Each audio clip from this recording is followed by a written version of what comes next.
Tentando aqui novamente, aguardando. Agora vai rolar. Eu saí.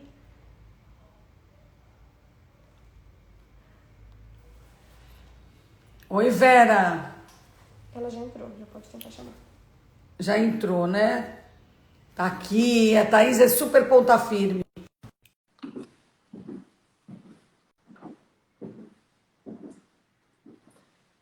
Paulinho, conectando. Oi, oi, Joyce. Thaís, bem-vinda. Obrigada. Você é Desculpa, eu não estava igualzinha na conseguindo foto. entrar. Você é igualzinha Ah, na que bom. foto. Que bom, porque aquela foto já tem um tempo, viu? Então você pode se dar por muito feliz, tá? Thaís, eu te apresentei já aqui. Eu estava ouvindo você, mas não consegui entrar. Então, obrigada. Que bom que deu certo agora. Eu tinha certeza que ia dar. Às vezes dá uma enroladinha, mas depois rola. É, Thaís, explica para mim. Eu achei incrível tudo isso, porque liga estresse, bem-estar, emoção, tudo temas que a gente. O que é neurobiologia da emoção, estresse e bem-estar? vamos lá, né? São temas bem interligados, né? Então, durante aí a minha vida acadêmica, eu sempre gosto de brincar que a minha vida tem dois momentos. A primeira parte foi uma parte de bastante estudo, né? Muito acadêmica. Então, eu fiz mestrado, fiz doutorado, onde eu me dediquei a estudar a neurobiologia da emoção. Então, O que é basicamente, o que a isso? gente faz é Me explica do início. Isso é uma coisa que isso. tem a ver com escola de medicina, tem a ver com escola de psicologia, tem a ver com onde esbarra. Onde está, né? É uma área bem interdisciplinar, então, basicamente, por exemplo, a minha formação, eu sou biomédica, então é uma área da saúde, né? A gente estuda neurobiologia da emoção bastante focado na saúde, só que a neurociência ela tem o papel de olhar a parte fisiológica desses aspectos, né? Então, anatomicamente, fisiologicamente, quais são os hormônios, quais são as áreas cerebrais, quais são as estruturas que estão associadas às nossas emoções. E aí o estresse está dentro disso, porque ele não deixa de ser uma resposta também emocional e É uma reação, fisiológica, né? é uma reação. Então, essas áreas hoje são muito interdisciplinares, porque também conta com a participação, por exemplo, de psicólogos, psiquiatras, que também se interessam por entender aspectos mais fisiológicos que, de alguma forma, vão impactar no nosso comportamento, né? E nas nossas emoções e como a gente lida com as adversidades ou com as alegrias e como que isso tudo, de alguma forma, acaba criando o ser humano que a gente é, né? Bastante integral e bastante complexo. É uma espécie de radiografia de como o nosso cérebro funciona, é isso? Sim, se dedica fortemente a estudar, né, como que o cérebro funciona e como que ele produz o nosso comportamento, né? Porque no fim o nosso comportamento ele é produzido por esse cérebro, né, que está processando todos os estímulos o tempo inteiro. Então é isso que a neurobiologia faz. Quando a gente olha para a emoção, é bastante focado nessas respostas emocionais, né? Como é que as nossas emoções impactam no nosso comportamento. É um jeito de ver, vê se eu estou errada, é um jeito de ver as questões da alma, dos nossos sentimentos, de uma maneira mais medicina, mais ligada à medicina. Seria isso? Sim, é uma forma de você entender de maneira mais objetiva, né, o nosso comportamento. Então, buscar Entendi. evidências, né, fisiológicas do porquê que a gente se comporta da forma X ou da forma Y. É claro que a gente não tem explicação para tudo, é uma ciência que ainda está em evolução, né, e o cérebro ainda é uma área muito que precisa de muito estudo, mas a tecnologia tem permitido a gente avançar bastante. Então, é uma forma, assim, de olhar esses aspectos mais subjetivos, tentando tangibilizar um pouco mais o que eles representam do ponto de vista fisiológico. Você falou agora uma coisa que me interessou. Você falou que não tem resposta para tudo. Para que não tem resposta, por exemplo? Ah, e para muita coisa.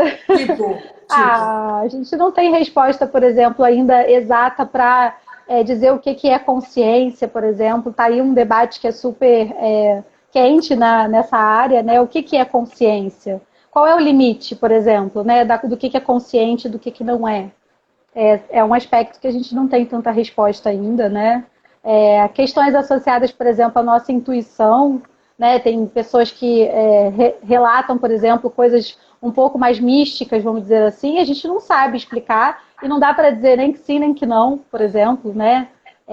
Essa intuição, essa sensibilidade para alguns aspectos, são questões que a gente não tem resposta, logo, não dá para a gente afirmar nem que existe ou que não existe, né? Muito interessante.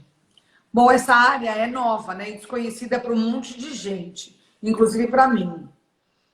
E o que vem a ser neurobiologia da emoção, do estresse e do bem-estar? Na prática, como que isso funciona?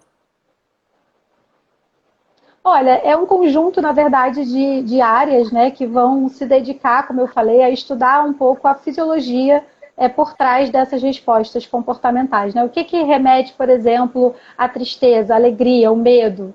Ou quando a gente está muito estressado, o que acontece no nosso corpo fisiologicamente? Intuitivamente a gente sabe, os nossos batimentos ficam mais fortes, a gente fica com a boca seca, o suor na palma da mão.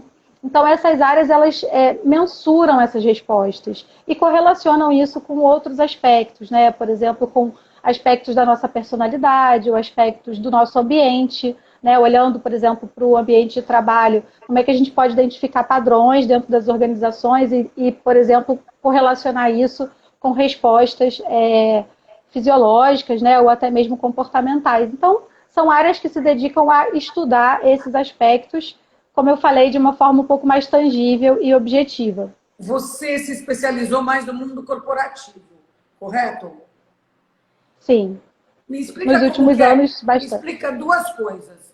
Como é seu dia a dia? Se você estuda, se você dá aula, o que você faz? E quando você trabalha para o mundo corporativo, como é o seu trabalho no mundo corporativo? Você se reúne com os chefes, com os funcionários, se aplica teste, como que é? Vou dividir em duas partes, né, a tua pergunta.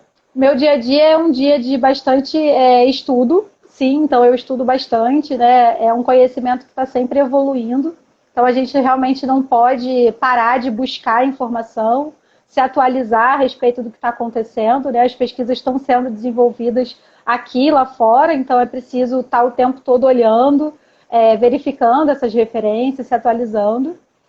Eu passo grande parte do tempo fazendo o que a gente chama de workshops, agora, por conta da pandemia, praticamente todos virtuais, onde a gente passa esses conceitos de uma forma tangível para as organizações. Né? Quando a gente fala de organizações, empresas em geral, a gente está trabalhando muito com líderes, com equipes que estão precisando desenvolver o que hoje se chama de soft skills. Né? Então, como é que eu desenvolvo empatia, como é que eu desenvolvo novas formas de liderar, olhando o comportamento das pessoas agora de uma forma mais objetiva, entendendo o que mobiliza positivamente, o que não mobiliza, né? O que desmotiva, o que estressa e aí vai atrapalhar a nossa produtividade. Então, esses workshops têm esse objetivo, né, de passar a fazer uma ponte entre a ciência, o que está lá nos artigos científicos e o que a gente pode aplicar hoje. E, principalmente, não ficar só no campo teórico. Né? Como é que a gente agora traz isso para dentro de ações mais objetivas que podem ser colocadas em prática e aí sim causam uma mudança de comportamento, uma transformação dentro das empresas. Então, esse é um pouco da minha rotina. Muitos workshops e muito estudo para trabalhar esses conceitos junto com líderes e gestores dentro das organizações. Qual é a maior qualidade desses que você costuma ver nessas empresas que você entra? Qual é uma coisa boa que os funcionários têm, segundo os gestores que com os quais você despacha, vamos dizer assim? E qual é o maior problema que esses gestores têm com os funcionários deles? Olha, uma coisa boa que a gente percebe que facilita muito qualquer mudança que queira ser colocada em prática é quando as pessoas elas estão mobilizadas, motivadas, né? Então, quando elas têm um propósito em comum, quando elas acreditam na organização, acreditam no seu líder, na sua equipe, quando existe um ambiente de confiança, as pessoas ficam muito mais abertas para fazer, né? Fazer o que tiver que ser feito. Então, elas ficam muito mais engajadas. Por outro lado, uma coisa negativa é quando você tem um ambiente ainda muito, o que a gente chama de comando e controle, né? A equipe se sente muito censurada, muito desanimada, não existe essa motivação em comum, não existe esse caminho a ser seguido, as coisas ainda estão muito, cada um para um lado, né? Então, o oposto disso, que seria a falta de confiança, isso costuma ser um obstáculo grande. E aparece né? Porque muito você isso? precisa... Aparece muito isso? Aparece bastante, ainda aparece bastante. Thaís, tem uma palavra que apareceu várias vezes aqui no texto que a gente preparou e a Morgana me ajudou aqui, o Paulinho, que é difícil até de falar, mas é uma palavra muito na moda. Procrastinação. Por que essa palavra aparece tanto no seu trabalho? Tem tudo a ver com o que a gente estava falando agora, né? Quando as pessoas não estão, elas não estão motivadas, né? Quando elas não se sentem realmente envolvidas naquilo que elas fazem, o que a gente faz quando a gente não quer fazer uma coisa? A gente deixa para depois, né? A gente vai empurrando com a barriga, a gente vai dando desculpas racionais para aquilo que a gente, na verdade, não está querendo fazer no nosso emocional, né? Algo que é negativo, eu não estou tão envolvido, então eu vou empurrando. Isso é a procrastinação, né? Quanto mais a gente tem essa falta de motivação para fazer as coisas, mais a gente vai tender a procrastinar, né? Porque justamente é tentar adiar ao máximo aquilo que não é prazeroso para mim. É natural de nós seres humanos. É um problema, na verdade, nem é a procrastinação, e sim o que faz o ser humano procrastinar, não é isso? A procrastinação vai ser um problema, né? Porque muitas vezes você não deve deixar para depois, né? São coisas que você deveria resolver e você está empurrando. Uma hora a conta vem, né? Uma hora você tem que pegar aquilo ali e tem que resolver. Então ela acaba sendo problemática nesse sentido. Mas com certeza, quando a gente começa a procrastinar muito, seja no trabalho, seja na nossa vida pessoal, é importante a gente se perguntar o porquê, né? Por que a gente está fazendo isso? Por que não resolve? O que está mobilizando a gente a deixar para depois? Porque a causa seria mais eficiente a gente resolver a causa do que a consequência, né? E como é que você, com os seus métodos que você aplica nesses workshops, como é que você resolve? Primeiro, como é que você detecta? Segundo, como é que se resolve esse tipo de coisa? Por meio de exercícios, por meio de laboratório, por meio de conversas? Como que primeiro você detecta o problema e depois como você resolve? A gente pode trabalhar isso tanto do ponto de vista do indivíduo, né? Então, se a gente estiver olhando para uma pessoa, por exemplo, né? Um indivíduo, é importante trabalhar com essa pessoa os gatilhos, né? O que leva à procrastinação, trabalhar aí questões de autoconhecimento, por que isso está sendo recorrente, e como que você pode criar na sua rotina atalhos para te ajudar a não cair nessa armadilha, né? Que é uma armadilha do nosso cérebro inconsciente. Então, como é que você ajuda a trazer mais racionalidade para isso? E aí são alguns exercícios, nada muito complexo, porque nada que é complexo funciona, então tem que ser simples. Né? Então, a ideia é realmente ajudar essa pessoa a se organizar melhor, a se dar prazos mais realistas, a identificar quais são os problemas para que ela possa achar as soluções, né? Ela mesma, na sua rotina, identificar isso. E se a gente estiver falando de grupos, aí sim entender como que a gente pode fazer para que esse grupo fique mais unido, para que exista colaboração e eles possam juntos chegar, por exemplo, numa solução conjunta que faça sentido para todos. Aí existe um trabalho que é de team building, né? Que é uma coisa de você realmente criar ali um senso de pertencimento para que as pessoas possam juntas sair daquela falta de produtividade que às vezes aparece dentro das equipes, né? É muito comum. Você inclui no seu trabalho essa coisa que está tão na moda hoje em dia, tipo mindfulness para focar, essas coisas? Inclui A seu gente, trabalho? ativamente, né, nós na Nemesis, a gente não faz nenhum tipo de treinamento de mindfulness. Existem pessoas, né, profissionais que são especializados mesmo ensinar essa prática. A gente conhece, a gente é super adepta e acredita, né, vê realmente evidência científica de benefício.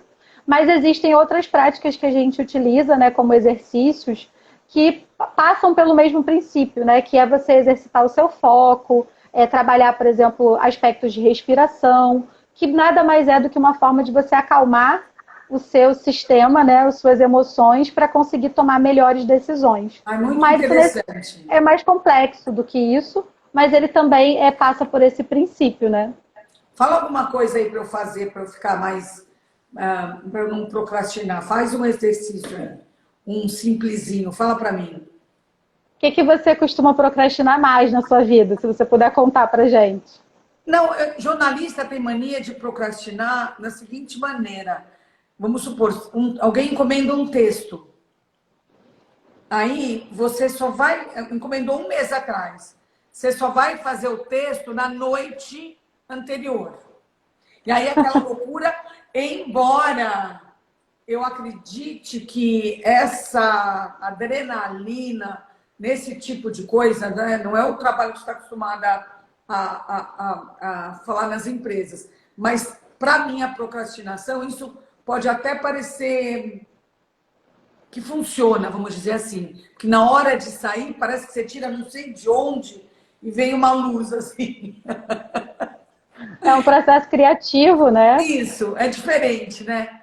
Eu É. não sou muito de. Eu sou de método, eu tenho rotina, eu malho, eu medito, faço mindfulness.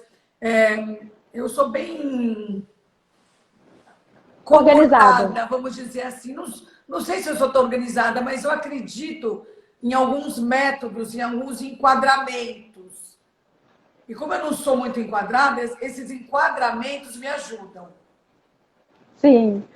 Nesse exemplo que você deu, por exemplo, né, da matéria que você deixa para a véspera, se isso não é uma coisa que te incomoda, né, se você gosta de fazer assim, e na verdade é uma espécie de planejamento, Todo tudo mundo se bem. incomoda com isso. Você fica com uma coisa que chama culpa. Sim. Ah, eu não fiz, Se ah, te eu não fiz, ah, eu não incomoda, fiz.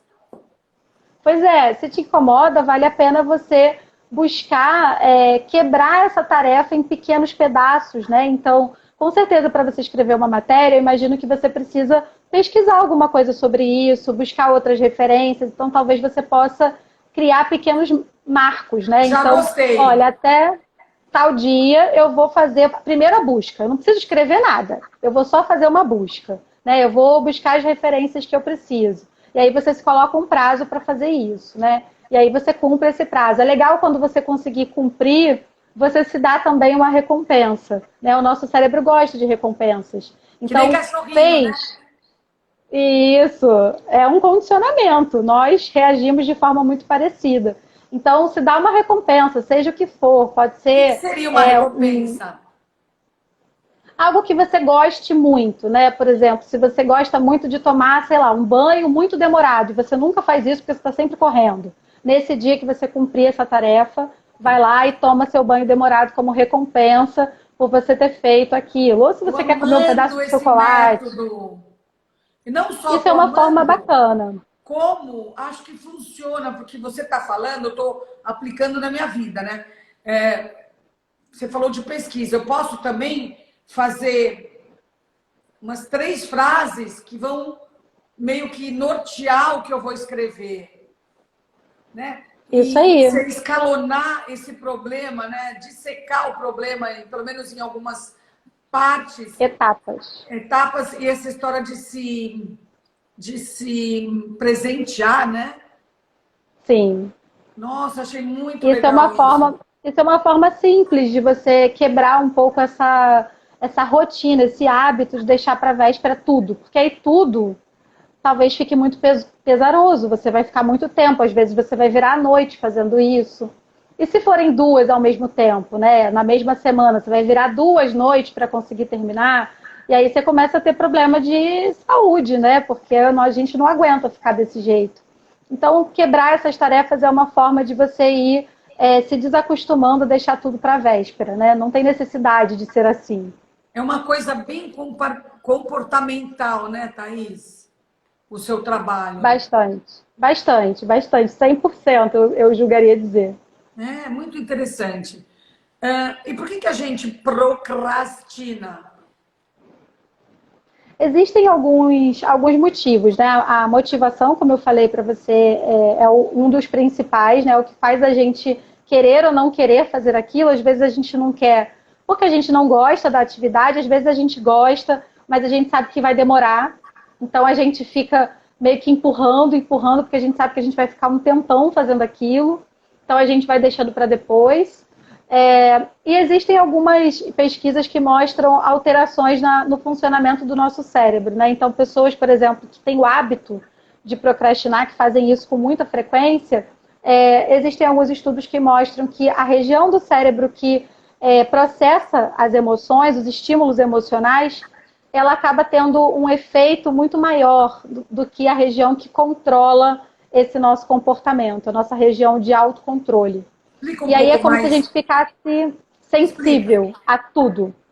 É como se essa pessoa fosse mais sensível a todos os estímulos emocionais, sejam internos e mesmo estímulos externos. Vou te dar um exemplo. Às vezes eu estou preocupada com alguma coisa que eu tenho que fazer no fim de semana e aquilo já serve como distrator para eu parar de fazer a minha tarefa e deixar para depois. Porque aquilo fica ruminando na minha cabeça e acaba me distraindo. Eu fico muito mais reativo do que uma pessoa que tem mais autocontrole, né? E que consegue se organizar e falar, não vou pensar nisso agora eu estou focado aqui na minha atividade e vou terminar de fazer. Né? Então a gente tem em conjunto pessoas diferentes em relação a isso. Né? E isso faz com que eu procrastine mais. Você falou agora uma palavra também que eu gostei, autocontrole. Como que uma pessoa que tem dificuldade em ter autocontrole pode desenvolver também um método, sei lá, um jeito de melhorar? Tem pessoas que não têm nenhum autocontrole, que ficam desparafusadas, desencapadas.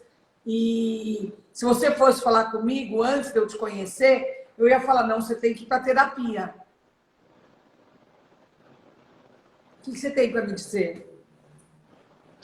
A terapia ajuda bastante, né? Se você, Mas por exemplo... Existe, você estuda isso, tem um jeito de você colaborar para isso melhorar, não tem? Claro.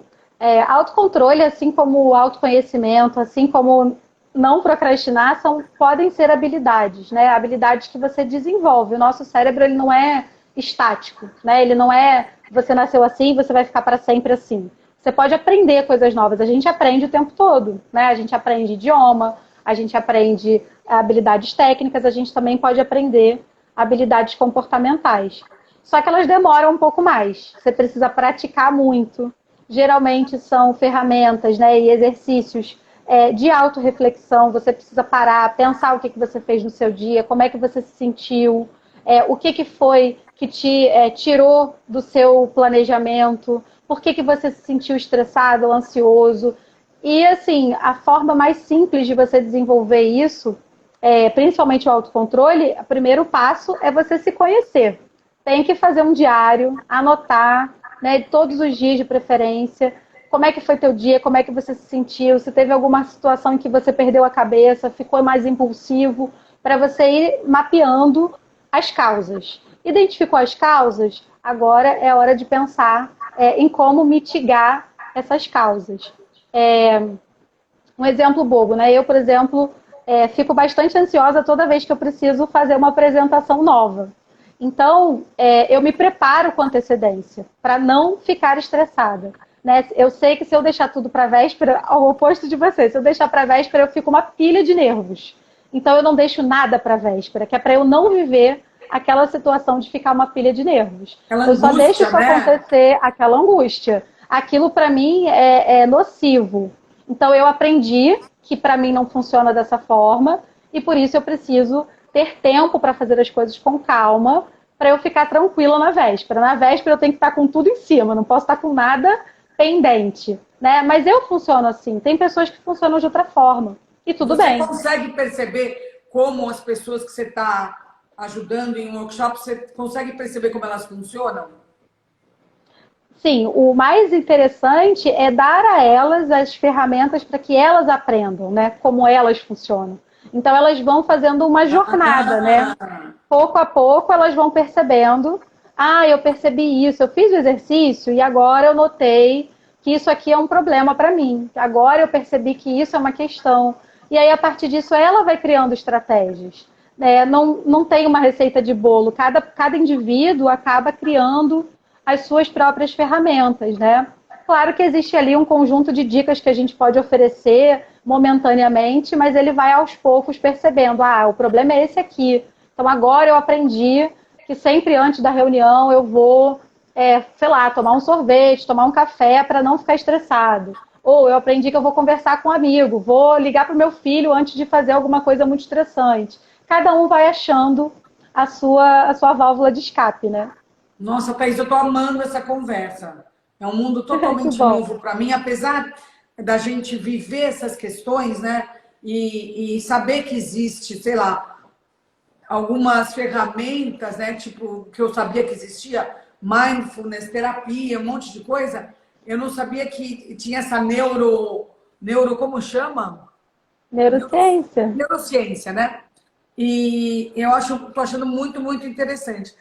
Mas tem uma coisa que se comenta muito, não sei se é folclore, que é uma coisa que dizem que o lado direito do cérebro é racional, o lado esquerdo é emocional. Existe isso? Existe o oposto, né? O lado esquerdo seria racional, o lado Ah, direito é? emocional. Ah, não sabia Mas, na disso. verdade, isso é um mito. Ah, porque diziam que era o esquerdo por causa do coração. Mas o coração não sente, quem sente é o cérebro, né?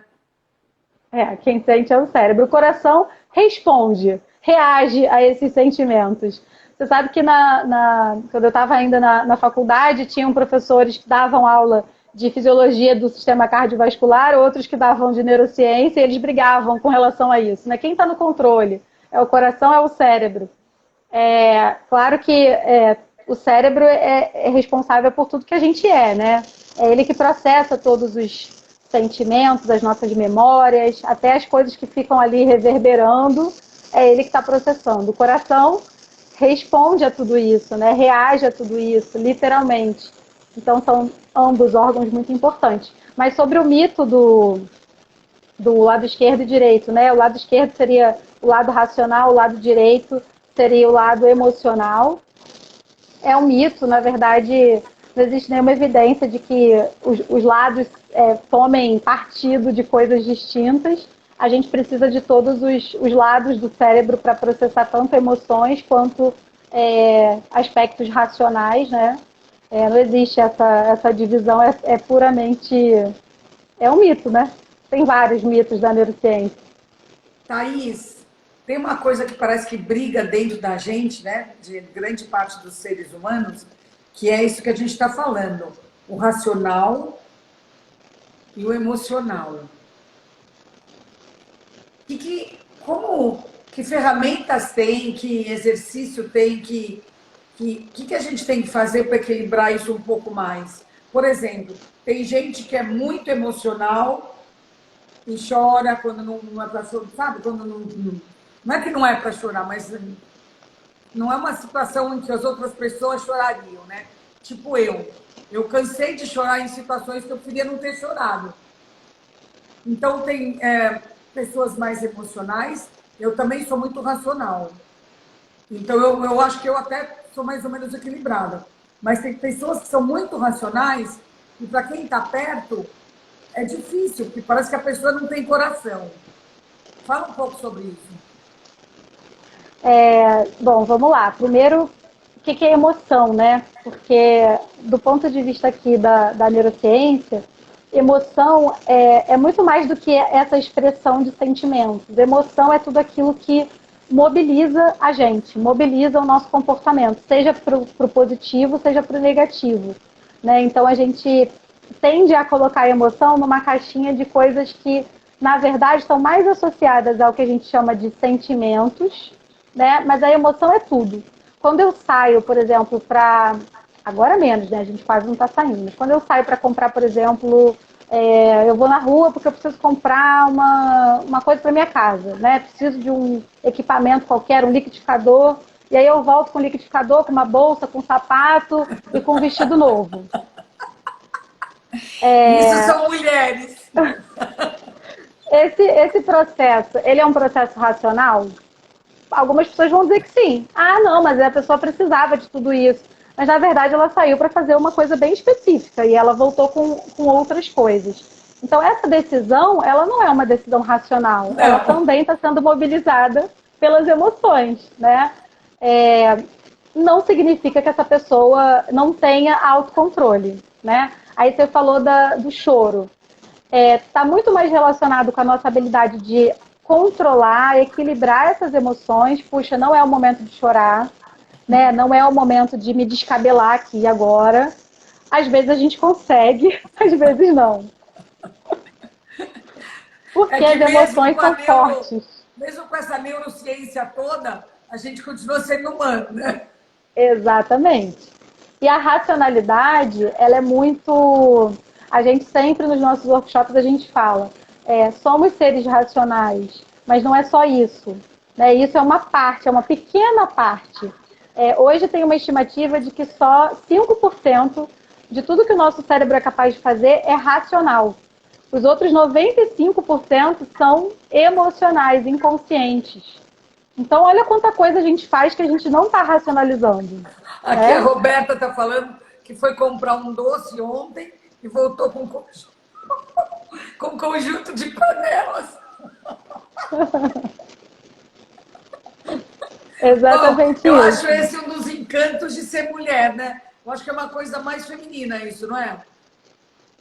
Olha, não tem, assim, do ponto de vista assim, científico, não tem nenhuma evidência de que mulheres tenham mais essa predisposição do que os homens. Acho que é mais uma construção social, né? A gente cresce talvez com essa perspectiva de que as mulheres consomem mais ou consomem mais esse tipo de produto, né? Essa coisa da vaidade. Os homens acabam que eles não crescem com essa expectativa, né?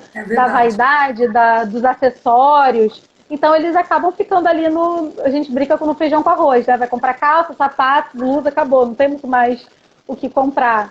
Então é muito mais uma questão do mercado do que talvez uma questão fisiológica, sabe? Entendi. E isso tem mudado bastante até. Os homens têm ficado mais vaidosos e consumido mais certos produtos. Thaís, como é que funcionou na pandemia essa história de produtividade, de rendimento, de procrastinação? Como é que você percebeu nos seus workshops com as empresas? O que aconteceu? Porque tem situações tão diferentes, é claro, cada caso, que nem você falou, é um caso. Mas enquanto aqui em São Paulo, você mora no Rio, né? Moro no Rio. Enquanto aqui em São Paulo, você vê na Faria Lima um monte de... Eu sou os escritórios mais chiques da de São Paulo, sou na Faria Lima. Muita gente devolvendo andares inteiros para os proprietários e se rendendo ao trabalho em casa. Enquanto isso, eu li a semana passada que eu acho que o PJ Morgan, o rendimento caiu muito durante a pandemia no home office, porque eles não veem a hora de voltar para o presencial. O que você tem a me dizer sobre isso? Sempre gosto. Quando começou tudo isso, a gente falou muito sobre esse tema, né? Porque o home office ele era algo muito desejado, muitas pessoas queriam fazer home office, mas a gente sempre gosta de lembrar que esse home office não é o home office que as pessoas desejavam, né? As pessoas desejavam ter 1 ou 2 dias na semana para ficar nas suas casas, onde elas teriam um ambiente de trabalho preparado para que elas pudessem trabalhar. O que a gente está vivendo na pandemia é um home office que foi obrigado, né, que foi imposto. A gente está vendo pessoas tendo que dividir a sua casa, seu espaço de trabalho com 2, 3 crianças ao mesmo tempo, que não estão indo para a escola, né, que também precisam estudar. Esses pais, eles precisam dar atenção para essas crianças, muitas vezes. Eu estou falando aqui porque foi uma coisa que a gente viu muito nas empresas, né? Pais e mães trazendo essa questão de, olha, eu não consigo dar conta de tudo, né? Eu preciso desse tempo também para cuidar das coisas da minha casa, porque não está tudo normal. Então, isso gera um estresse gigantesco, fora as questões de saúde mesmo, né? Então, quantas pessoas a gente viu que perderam familiares, perderam amigos, colegas de trabalho, que ficaram doentes por conta da pandemia. pessoas que começaram a ter que lidar com isso, né, de diferentes formas. Às vezes você mora com uma pessoa que é um grupo de risco, por exemplo, e isso te estressa, te deixa mais ansioso. Ou seja, é uma sopa de ansiedade. E aí não dá para a gente esperar que esse home office seja o home office que a gente vai dizer que ele é eficiente ou não, né? Porque a gente está fazendo um teste que é muito injusto, vamos dizer assim, porque não é o home office tradicional, é um home office na pandemia, né? No meio de um problema guerra, mundial. Né? É um tempo de guerra. E tudo isso, claro, que vai reduzir a produtividade das pessoas, né? Vai trazer impactos no que ela é capaz de fazer, vai aumentar a procrastinação, porque agora você vê, quase que assim, eu posso te dizer que 90% das pessoas com quem eu conversei, elas relatam que trabalham mais horas agora, né? Então elas ficam mais tempo trabalhando. Sim, e muitas vezes para tentar antes, entregar a mesma quantidade. Não, essa equação aí é complicada, muito complicada. Muito eu complexo. vejo aqui pela nossa equipe mesmo, quem é mãe de família, pai de família, e o pai e a mãe trabalham cada um no lugar, e o filho está em casa sem escola, sem auxiliar de casa que não estava vindo. Eu queria falar agora, Thaís, que é uma questão também bastante do século XXI, como balancear questões pessoais com questões profissionais. Esse é um issue que aparece muito nas suas... Sim, aparece, quase que faz parte um pouco do propósito da nossa empresa, né? Porque a gente, quando começou com a Nemesis, a gente sempre buscou fazer esse olhar que mescla saúde com performance, né? O que a gente precisa entender? Que nós somos pessoas, né? Não somos máquinas, e a gente tem um limite. E esse limite, quando ele é respeitado, né? Quando ele é incentivado, quando a gente tem empresas que se preocupam com esse bem-estar, você vê que isso retorna, né? As pessoas ficam mais engajadas, mais produtivas, elas têm uma relação de lealdade maior com essa empresa, que se preocupa com ela também, em contrapartida. Ela tem uma qualidade de vida, de sono, de perceber que ela consegue dar conta da própria vida, e isso retorna, né, de forma muito positiva. Então, esse aspecto é um aspecto que a gente sempre trabalha nas nossas entregas com os nossos clientes, né, com as empresas com as quais a gente faz as nossas consultorias, é sempre com esse olhar integral. Né? Você vai buscar a performance, claro, toda empresa precisa dessa performance, mas como? Né? Qual é o jeito que a gente faz isso? Respeitando esse cérebro, que é um órgão, né? E que precisa ter os seus momentos de break também. Vocês descobrem muitas questões pessoais complicadas quando vocês estão fazendo workshop numa empresa? Olha, em geral a gente não trabalha tanto essas questões pessoais. Sim, mas você percebe, porque às vezes você está vendo procrastinação, você está vendo falta de foco, sei lá, um monte de coisa, ou então tudo ao mesmo tempo, né? Na mesma pessoa, no mesmo grupo, e aí você fala, epa, aí tem coisa, né? Sim, sempre que a gente nota, né, que existe, ou que às vezes os colaboradores ou os líderes, eles se abrem com a gente, eles falam, né, pode ser que eles relatem para a gente coisas importantes e tragam essas vivências, e quando isso acontece, a gente sempre busca orientá-los, né? Às vezes não vai ser a gente que vai ajudar, mas um terapeuta pode ajudar, né? Um profissional que vai tratar exatamente daquela questão do trabalho dele ou da vida pessoal dele vai ser indicado ali para que ele possa melhorar, né, como indivíduo, e isso retorna, obviamente, para a equipe e para as outras pessoas com as quais ele interage.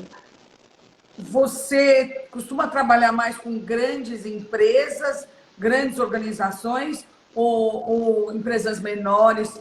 Que ramo mais vocês focam? Ou que mais procuram vocês? Isso.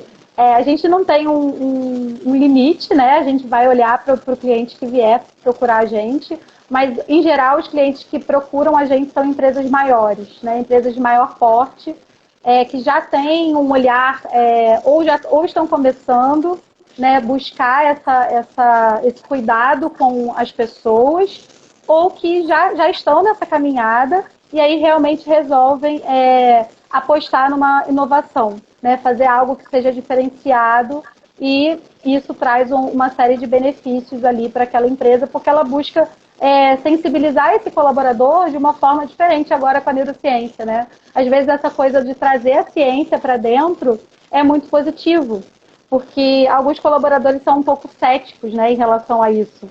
Eles querem ter certeza que aquilo não é algo, sei lá, muito esotérico, mas sim é algo que é comprovado cientificamente, sabe? E que essas pessoas procuram hoje em dia, esses gestores? Eles querem aumentar a produtividade? Eles querem, de fato, ter propósito? Eles estão preocupados realmente com propósito? Ou eles querem, por meio da neurociência, aumentar a produtividade e ficar mais ricos? Joyce, você pode repetir sua pergunta? Eu estava aqui tentando tirar meu fone para ver se melhora aí o Tá áudio. um barulhinho, né?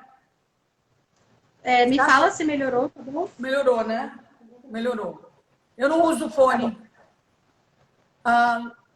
Esses gestores que procuram vocês, o que eles querem na verdade? Eles querem aumentar a produtividade e ficarem mais ricos? Claro, cuidando dos seus funcionários, mas tendo como metas, né, gerar mais produtividade, mais dinheiro. Eles estão preocupados com o propósito, eles estão preocupados com os funcionários. O que move eles? É um misto de tudo isso, né? Existe aquele gestor que ele está focado, muitas vezes, ele percebe que ele chegou no limite. Ele, às vezes, está implementando uma mudança na organização.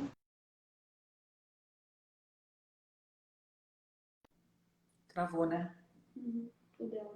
Do comportamento humano, né? Na gestão do comportamento. Ele tem ali 2 colaboradores que estão dificultando o processo, ele não consegue avançar, e aí ele meio que se dá por vencido. E ele sente que isso traz problemas para a saúde dele, né, individual, e para os outros também, que eles ficam ali um pouco estafados, não conseguem fazer o trabalho fluir, e isso gera mal-estar, desengajamento, problemas de saúde. Então, tem um pouco dessa percepção de que, olha, eu não vou ter mais performance se eu não fizer algo diferente, e esse reconhecimento de que essa estagnação também gera impacto na saúde. Quando isso se combina, ele entende que a única forma de fazer avançar é mexer nas pessoas de uma forma positiva, e que isso envolve mudar, eventualmente, as formas de gerir, né? Muito interessante. Que lugares do Brasil mais te procuram? Que as empresas estão localizadas onde? Olha, nós temos clientes aqui, principalmente Sudeste e Sul, né? São as regiões aqui do Brasil que a gente trabalha mais. Então, São Paulo, Rio de Janeiro. Mas nós temos clientes, por exemplo, em Florianópolis. Já tivemos clientes em Brasília. Então, é bem diversificado. Mas, hoje em dia, é bastante concentrado em Sul e Sudeste. Fala umas dicas para a gente conseguir aumentar a nossa produtividade. Dicas de ouro, né, para a gente aumentar a nossa produtividade. Provavelmente não vou contar nada que vocês nunca tenham parado para perceber ou para pensar. Mas uma coisa que é bem comum as pessoas fazerem e que não dá certo é tentar fazer várias coisas ao mesmo tempo. Né? Quando a gente, às vezes, quer resolver um problema pessoal e ficar mexendo no relatório de trabalho e tentar assistir uma live, essa divisão de atenção, ela é zero produtiva, né? Todo mundo já sentiu isso na pele. A gente faz várias coisas e, no fim, a gente sente que não fez nada. E, às vezes, até conciliar tarefas de casa com trabalho, né? Eu quero dar atenção para o filho, mas eu estou trabalhando. E aí eu nem trabalho direito, nem dou atenção para o filho direito.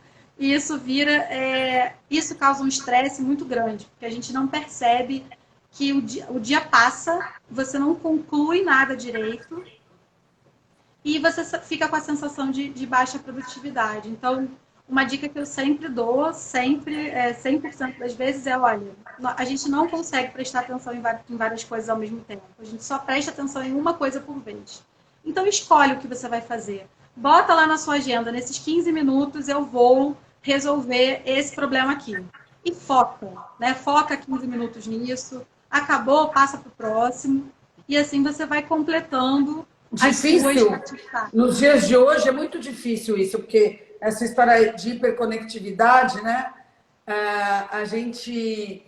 É difícil se concentrar numa coisa só. Quando eu era menor, eu lembro, no começo, quando eu comecei a sair com o namorado, assim, para jantar fora, eu gostava de sentar na mesa, conversar com meu namorado, mas eu prestava atenção ao mesmo tempo na mesa do lado. Quando você fala que fazer uma coisa de cada vez é muito difícil. Hoje em dia é pior, mas eu vejo que eu já era assim. Tudo bem, eu estou aqui conversando, mas aquilo não me basta. Tem tanta coisa acontecendo ao mesmo tempo aqui do meu lado. Então eu estou aqui falando, tudo bem, mas eu estou escutando aqui também. Isso é muito ruim? A gente faz isso praticamente automático, né? É o que a gente chama de atenção periférica, mas você está aqui prestando atenção em mim. Provavelmente, se outra coisa acontecer, muitas das coisas que estão acontecendo aí à tua volta, você não está prestando atenção tão efetivamente. Mas se acontecer alguma coisa, um barulho, né? Ou que nem aconteceu aqui agora, olha, tira ali o fone porque está fazendo barulhinho. Ok, eu consigo processar, mas se eu realmente der atenção para essa outra coisa, eu vou perder. Eu até fiz aqui, né? Sem querer, eu falei, Joyce, repete sua pergunta, porque eu não consegui pegar, porque eu estava aqui tentando tirar aqui o fone e tal, me distrair. Então, essa distração, ela hoje é cada vez mais comum, porque a gente fica... Celular é péssimo, né, em relação a isso. Ele acabou com a nossa paciência, porque a gente ficou muito mais imediatista. A gente manda uma mensagem no WhatsApp, se a pessoa não responder imediatamente, a gente já está aqui pensando por que ela não respondeu. E às vezes a pessoa foi no banheiro 5 segundos e não viu, né? Então, esse imediatismo é muito ruim, mas além disso, notificações o tempo todo, né? Você fica recebendo aquelas notificações. Então, eu, quando preciso, por exemplo, montar um conteúdo novo, estudar um tema que eu preciso me aprofundar, eu realmente pego o meu celular, enfio numa gaveta e eu só abro ele dali a 2 horas, né? E eu aviso para as pessoas, olha, se você realmente precisa falar comigo, né? Quem trabalha comigo, liga, porque eu não vou ficar olhando mensagem. Porque senão você não consegue fazer nada, você passa o dia todo só respondendo mensagem, né? Ou e-mail. E isso é bem, bem nocivo para a nossa performance, para a nossa produtividade, de maneira geral, né? Seja qual for a atividade que você quer cumprir. Thaís, a gente está chegando perto do nosso final. Me diz uma coisa, teve algum assunto que eu não abordei que você acha relevante a gente falar aqui? Olha, imagina, eu acho que a gente conversou a beça, né? Fizemos, assim, vários saltos aqui na nossa conversa. Estou bem satisfeita com tudo que a gente falou. Te agradeço.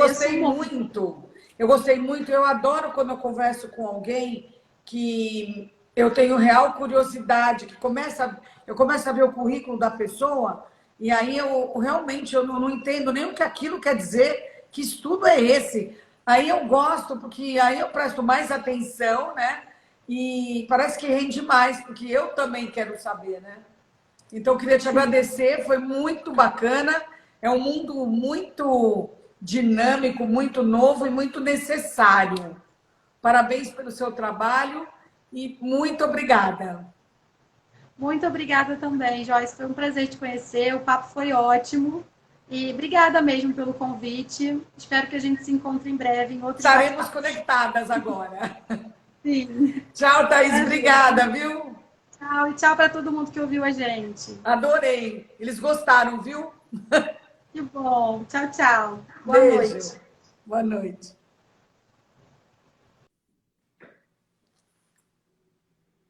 Nossa, cada vez tem um assunto mais incrível. Papo bacana. Marieli gostou. Nossa, papo, realmente. A Thaís também gostou. Que bom, que bom. Eu fiquei muito feliz. Eu achei a conversa interessantíssima, relevantíssima. E tem tudo a ver com o momento atual que a gente está vivendo, como melhorar as nossas relações no trabalho, como render mais, como focar mais, né, nos dias de hoje, que não é fácil. Enfim, muito obrigada para todos que estiveram aqui e espero ver vocês amanhã, nesse mesmo... Não, amanhã no Iguatemi, né? Amanhã é Glória Calil, no Instagram do Iguatemi. Beijo para todo mundo. Boa noite.